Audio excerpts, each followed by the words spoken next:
Hi friends, எல்லோரும் நல்லா இருக்கீங்களா? நான் ரொம்பவே நல்லா இருக்கேன். நம்ம வெயிட் லாஸ் ஜேர்னி ஸ்டார்ட் பண்ணி 30 டேஸ் கம்ப்ளீட் பண்ணியிருக்கோம். ஸ்டார்ட் பண்ணும்போது என்னுடைய வெயிட் பார்த்திங்கன்னா 97 கேஜி. இந்த 30th டேயில் நான் முடிக்கும்போது என்னுடைய வெயிட் 83. கிட்டத்தட்ட நான் 14 கிலோ குறைச்சிருக்கேன். ஸோ இந்த பேலியோ டயட்டுக்கு நான் ரொம்பவே நன்றி சொல்கிறேன். எனக்கு இந்த டயட்டை இன்ட்ரடியூஸ் பண்ணவங்களுக்கு ரொம்ப ரொம்ப நன்றி. ஸோ பிப்ரவரி மந்த்தும் என்னுடைய வெயிட் லாஸ் சேலஞ்சை கண்டினியூ பண்ணலான்னு இருக்கேன்.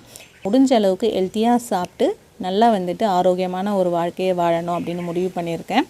இந்த மந்த் நம்மளுக்கு கடகடன்னு வெயிட் லாஸ் இருந்த மாதிரி இந்த பிப்ரவரி மந்த்தும் நம்மளால் எதிர்பார்க்க முடியாது. ஏன்னா ஏற்கனவே நம்ம 14 கிலோ குறைச்சிருக்கிறதுனால இப்போ வெயிட் கொஞ்சம் கொஞ்சமாக தான் குறையும். பட் நம்ம ஹெல்த்தியான ஃபுட்டாகவே எடுத்துக்கலாம். இன்றைக்கி நான் என்னென்ன சமைச்சிருந்தேன், என்ன சாப்பிட்டேன்ட்டு பார்க்கலாம்.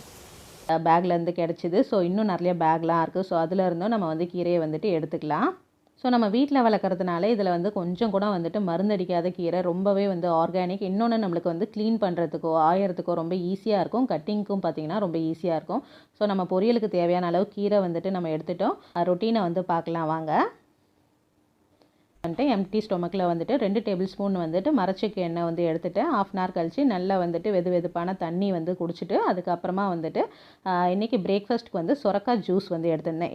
தொப்பை எப்போ குறையும்னு பார்த்தீங்கன்னா அதுக்கான தனியாக எக்ஸசைஸ்லாம் பண்ணாலோ வேறு எதாவது சாப்பிட்டாலோலாம் சீக்கிரமாக குறையாது. நம்மளுடைய வெயிட் குறையும் போது தான் கடைசியாக குறையிற உறுப்புன்னு பார்த்தீங்கன்னா அது தொப்பை தான். சீக்கிரமாக கொழுப்பு பறிஞ்சு சதை போடுற இடமும் தொப்பை தான். அது குறையிறதுக்கு கொஞ்சம் லேட்டாக தான் ஆகும். ஸோ நம்ம லாஸ்ட்டாக உடம்பெல்லாம் குறைஞ்சி எல்லா பார்ட்டும் குறைஞ்ச உடனே தான் நம்மளுக்கு தொப்பை குறையும். ஸோ இன்றைக்கி லஞ்சுக்கு கீரை பொரியல் தான் எனக்கு ப்ரிப்பேர் பண்ணிகிட்ருக்கேன். பருப்பு கீரை பறிச்சுட்டு வந்தோம் இல்லையா, அதில் கூட்டு ப்ரிப்பேர் பண்ணியிருக்கேன். இதிலே நிறைய விட்டமின்ஸ் அண்ட் மினரல்ஸ் நம்ம உடம்புக்கு தேவையானதெல்லாம் கிடைக்குன்றதுனால நம்மளுக்கு முடி கொட்டுறது இருக்காது. நீங்கள் எந்த விதமான டயட் எடுத்தாலும் ஏர்ஃபால் இருக்கும். ஸோ அதை கண்ட்ரோல் பண்ணுறதுக்கு வாரத்தில் 2 நாளாவது நம்ம கம்பல்சரி கீரை எடுத்துக்கணும். ஸோ அடுத்தது ஃபிஷ்ஷு வறுத்துக்கிட்டு இருக்கேன். ஃபிஷ் ஃப்ரை எடுத்துக்கிட்டேன். இதான் மதியம் லஞ்ச் நான் எடுத்திருந்தேன். ஸோ ஆஃப்டர்நூன் பார்த்தீங்கன்னா அதுக்கப்புறம் ஒரு 3 o'clock போல் நான் ஒரு க்ரீன் டீ குடிச்சிருந்தேன். ஸோ ஈவினிங் பார்த்தீங்கன்னா 1/2 hour எப்பயும் போல் வாக்கிங் போயிருந்தோம். இன்றைக்கும் பார்த்தீங்கன்னா ஸ்பீட் ஸ்லோவில் தான் போயிருந்தேன். அதுக்கு ரீசன் நம்மளுக்கு அந்த மாதிரி போகும்போது எரிசக்தி நல்லா வேலை செஞ்சு சீக்கிரமாக அந்த ஃபேட்லாம் லாஸ் ஆகிறதுக்கு உதவியாக இருக்கும். ஸோ அதுக்காக தான் நல்லா ஸ்பீடாக போகிறது, அதுக்கப்புறம் ஸ்லோவாக போகிறது, ஸ்பீடாக போகிறது, ஸ்லோவாக போகிறது.